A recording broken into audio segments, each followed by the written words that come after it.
Richard Bauckham is a biblical scholar and theologian with a PhD in New Testament studies from the University of Cambridge. His book, Jesus and the Eyewitnesses, The Gospels as Eyewitness Testimony, demonstrates how the Gospels were not written by random unnamed Christian communities. He goes in depth with historical sources, historical evidence, and provides several examples of historiography that parallels the gospel accounts as authentic eyewitness testimony. He also discusses oral transmission, eyewitness memory, onomastics, the study of names, and much more. This is a major scholarly work, so I won't be able to go into everything in this video, but I am going to go through some major points that addresses the claim of the Gospels not being eyewitness accounts. The assumption that Jesus' traditions circulated anonymously in the early church and that therefore the Gospels in which they were gathered and recorded were also originally anonymous was very widespread in the 20th century gospel scholarship and even propagated by the form critics as a corollary of their use of the model of folklore, which is passed down anonymously by communities. The Gospels they thought were folklore literature, similarly anonymous. But the Gospels are not folklore literature, namely, due to the key difference between folklore literature being passed down over centuries and the short span of time, less than a lifetime, that elapsed before the Gospels were written. Form criticism refers to the German term for form history. It is the examination of the literary unit within a genre in its specific Sitz im Leben, or setting in life. A form can be characterized as a parable or saying of Jesus. The setting in life is the social context in which the form took place. Here are the problems with the form critics' conclusions. First off, so few of the verses actually conform to the ideal types postulated by the form critics. There is no strict correlation between a form and a Sitz im Leben. The perfect correspondence between traditions and their use in the societies that transmits them was exaggerated by the form critics. Form criticism can really only deal with form and cannot function to determine the origins or relative ages of a tradition. The assumption of comparability with folklore, freely altered and created in transmission, the time span of folklore does not align with the time span of the Gospels as mentioned earlier. Folklorists themselves do not believe that the community took charge of a tradition without the roles of authoritative individuals in interaction with the community or the apostles. The form critics worked with the preconceived notion of the development of early Christianity, that the gospel traditions were transmitted purely orally for several decades was assumed by the form critics rather than demonstrated. The world of the early Christian communities was not a purely oral one, but a predominantly oral society in which written text had a place that was closely related to orality. Overall, the form critics based their findings on assumptions and never demonstrated with evidence their conclusions. Now, there are three types of oral transmission. We have informal controlled, formal uncontrolled, and lastly, formal controlled transmission. The Gospels are considered, for the sake of our argument, formal controlled tradition. Formal in the sense that there is a clearly identified teacher, a clearly identified student, and a clearly identified block of traditional material that is being passed on from one to the other. It is controlled in the sense that the material is memorized and or written, identified as tradition, and thus preserved intact. This is based on rabbinic tradition and internal evidence of the Gospels, varying only slightly while maintaining a stable core. Moreover, communities that were predominantly oral, they did have ways of preserving traditions faithfully when the character and use of these traditions make this desirable. Jean Vancina writes, where the performers intend to stick as closely as possible to the message related and to avoid lapses of memory and or distortion, the pace of change can almost be stopped. In some cases, controls over the faithfulness of the performance were set up and sanctions or rewards meted out to the performers. In Polynesia, ritual sanctions were brought to bear in the case of failure to be word perfect. When bystanders perceived a mistake, the ceremony was abandoned. In New Zealand, it was believed that a single mistake in performance was enough to strike the performer dead. Similar sanctions were found in Hawaii. Such beliefs had visible effects. Thus, in Hawaii, a hymn of 618 lines was recorded, which was identical with a version collected on the neighboring island of Oahu.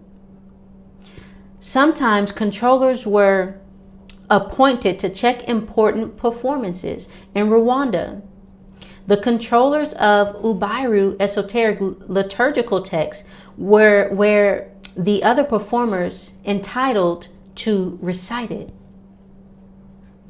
The form critics saw the Gospels as folklore literature, more or less continuous with the oral tradition, as formed and transmitted anonymously by the communities. They could not demonstrate this. They erased the eyewitnesses from history, as attested to by Papias, quoted by Eusebius, and many others. So there are three main reasons for rejecting that the Gospels are anonymous. The evidence of the Gospels themselves shows that it was not intended to be anonymous. All four Gospels are anonymous in the formal sense that the author's name does not appear in the text of the work itself. But this does not mean that they were intentionally anonymous. The very clear example is Luke 1 and 3. It is dedicated to Theophilus. It's inconceivable that a work with a named dedicatee was anonymous to the dedicatee. Throughout the early manuscript traditions from about 200 CE onward, the only titles for all four canonical Gospels are in the form Gospel according to. These titles presuppose the existence of other Gospel writings. A Christian community that knew only one Gospel writing would not have needed to entitle it in this way.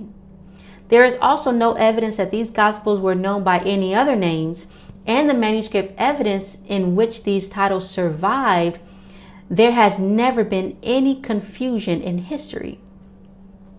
Whether or not any of these titles originate from the authors themselves, the need for the titles that distinguish one gospel from another would arise as soon as any Christian community had copies of more than one in its library and was reading more than one in its worship meetings. For the former purpose, it would have been necessary to identify books externally when, for example, they were placed side by side on a shelf. For this purpose, a short title with the author's name would be written either on the outside of the scroll or on a papyrus or parchment tag that hung down when the scroll was placed horizontally on a shelf, according to H.Y. Gamble, Books and Readers in the Early Church on page 48. Hengel argues that given that the Gospels must have acquired titles at a very early stage, the titles that survive in the earliest manuscript tradition, about 200 CE onward, are these original titles. In favor of this is the fact that no evidence exists that these Gospels were ever known by other names. in all three synoptic gospels. The list of the 12 has been carefully preserved as the official eyewitnesses. 3 of the Gospels, Mark, Luke, and John, deploy a literary device, the inclusio of eyewitness testimony, to indicate the extensive eyewitness sources of their gospel. For example, in Lucian's Life of Demonax, which as a bios, an ancient biography, is generically comparable with the Gospels with the use of this literary device. We will also see examples of this in Polybius, Porphyry, Plutarch, and Josephus. So yes, the Gospels are formally anonymous, but this was common for biographical works in antiquity. 150 years before Jesus and 150 years after Jesus, out of about 100 biographical works, only 2 have authorship. For example, the writings of Plutarch are also anonymous. The question of anonymity alone is not enough to invalidate a document as authentic, reliable, or trustworthy. Much more investigation is needed. Just because people in first century Palestine primarily spoke Aramaic does not mean that they were illiterate in Greek. In fact, there's good evidence to suggest that many people in that region were multilingual, especially in urban areas and among certain social groups. Greek was the dominant language of the Roman Empire, the language of trade, administration, and much of the Mediterranean world. It's highly likely that many people in Palestine, particularly those involved in commerce or who had some level of education, would have had at least some familiarity with Greek. It's common for people in multilingual societies to be bilingual or even multilingual. They might speak one language at home or in their local community like Aramaic, and another language for other purposes like Greek. While literacy rates in the ancient world were generally lower than today, it's reasonable to assume that some people in Palestine, including those who were educated or involved in religious or administrative roles, could read and write in Greek. The fact that the Gospels were written in Greek suggests that they were intended for a Greek-speaking audience, which could have included both Jews and Gentiles.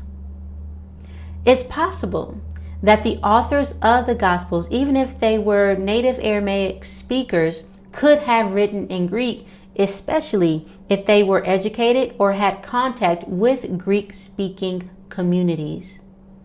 For example, Peter grew up in Bethsaida, a fishing village located on the northeastern shore of the Sea of Galilee. In Bethsaida, people most likely spoke Aramaic, Hebrew, and Greek in varying degrees. The Sea of Galilee was a crossroads of cultures, and Greek was the common language of trade in the Eastern Mediterranean. Peter and other disciples were fishermen by trade. Matthew was a tax collector and Luke was a physician. Writing in Greek was probably common in these spheres.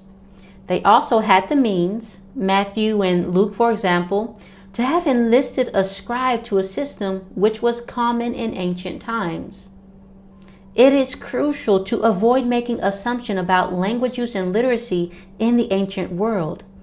It is unreasonable to apply certain literacy statistics to every single person in first century Judea.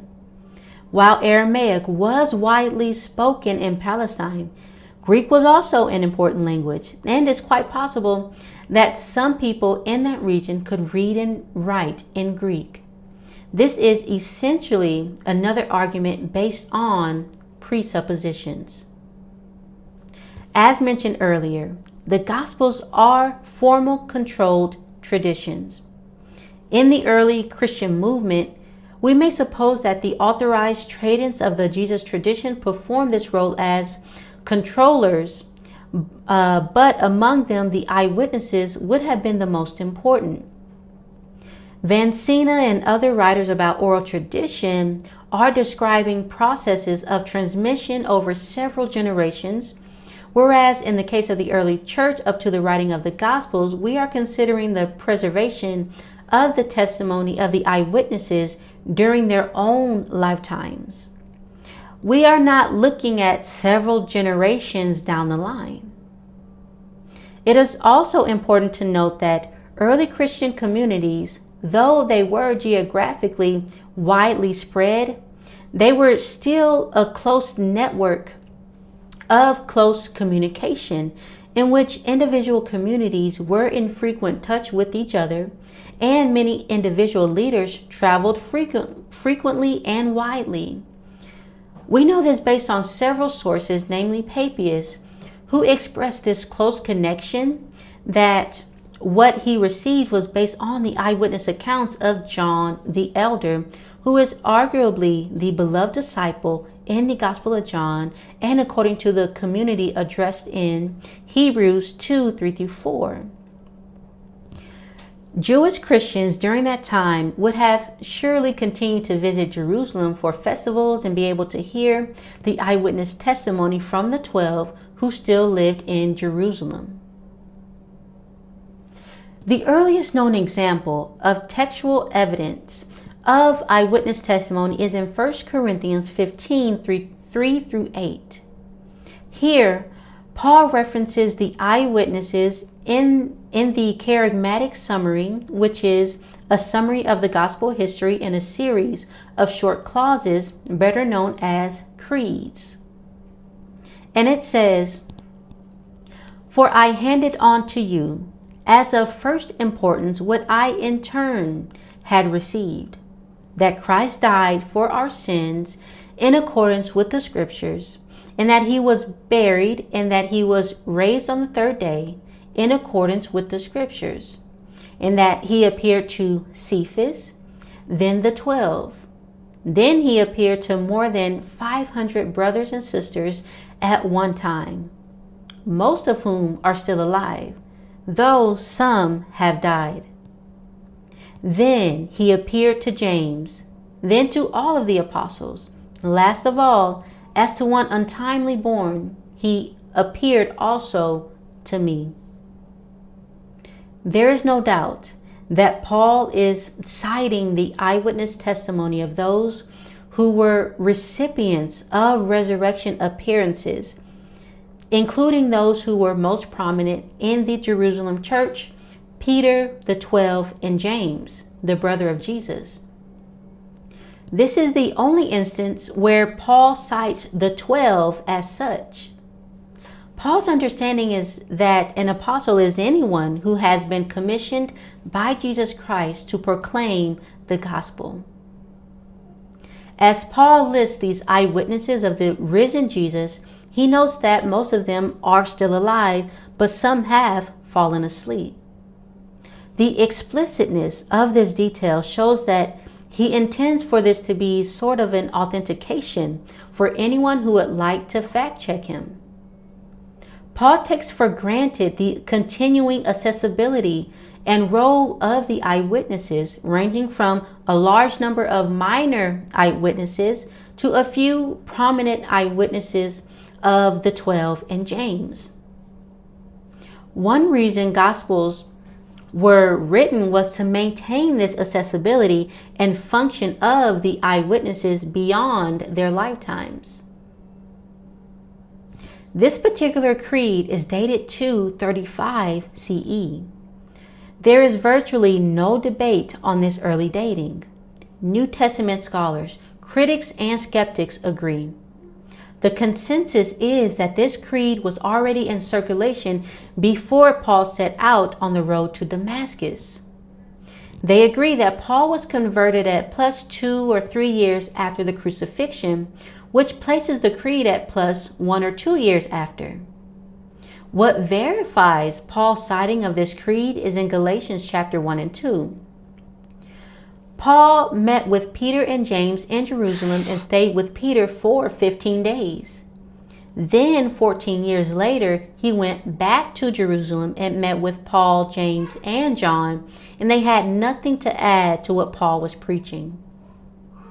Bauckham demonstrates through textual evidence and historical sources that the continuity of the Gospels and with the testimony of the eyewitnesses, not via a long period of transmission, but through, in many cases, immediate access to the eyewitnesses, or in other cases, probably no more than one intermediary. Papias was a bishop of Hierapolis, a city in the Lycus Valley in the Roman province of Asia, not far from Laodicea and Colossae.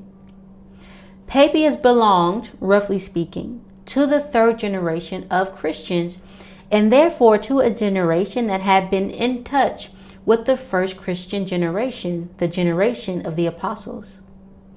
He was personally acquainted with the daughters of Philip, the evangelist, who was either one of the 7 or one of the 12. This Philip spent the last years of his life also in Hierapolis, and 2 of his daughters, who were well known as prophets according to Acts 21, 8-9, also lived out the rest of their lives there unmarried. Perhaps Papias knew Philip himself during his childhood, but it is through Philip's daughters that he learned some stories about the apostles as mentioned by Eusebius. We cannot pinpoint exactly when Papias wrote the fragment we will discuss, but it is sometime during the 2nd century. As we shall see from the quote, he is actually referring to a previous time in his life, around 80 CE, when the Gospels of Matthew, Luke, and John were most likely being written.